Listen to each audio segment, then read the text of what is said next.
At hagis niya ay napupuno ang lambat ng mga iba't ibang klase ng isda. Ang sarap ihawin!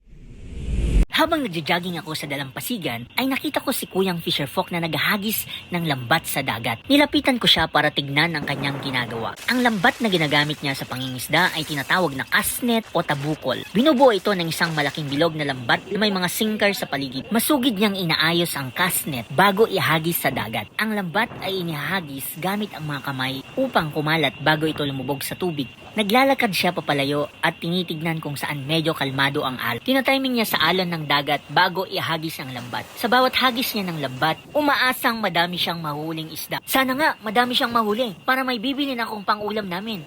May pangulam sila at pwede niyang ibenta kung may sobra pa.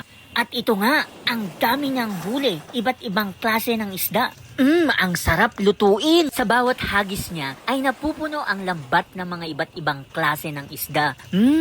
Ang sarap ihawin. Pero joke lang pala kasi ang totoo ay ito lang ang nakukuha niyang isda. Tinanong natin si Kuya kung bakit konti lang ang nahuhuli at ito ang naging sagot niya. Lakas kasi ang alon sa dagat, kaya kapag hinagis ang lambat ay mabubulabog na sila. Maganda sana doon sa hindi maalon. Ang pangingisda gamit ang kasnet ay nangangailangan ng kalmadong tubig upang magkaroon ng mas mahusay na pagkalat ng lambat sa ilalim ng dagat. Kapag may malakas na alon, ang lambat ay madaling magkadikit-dikit at hindi makakapagkalat ng maayos na nagreresulta sa mas konti o walang huli. Sa kabilang banda, sa mga lugar na may kalmadong tubig, mas mabilis na may kakalat ang lambat na nagreresulta sa mas malaking posibilidad na mahuli ang maraming isda. Napakahirap naman manghuli ng isda sa dagat, lalo na kung ganito ang panghuli mo. Kaya naman, kung bibili ka ng isda sa kanila, ay huwag mo nang baratin at tulong mo na lang sa kanila, di ba? O anong say mo? Ang mga mangingisda ay dapat makakuha ng tamang halaga para sa kanilang huli. Kapag mayroon silang sapat at tuloy-tuloy na kita, magiging epektibo ito sa pagbawas ng kahirapan sa bansa para makamit natin ang isang bagong Pilipinas. Hanggang sa muli, Kuya.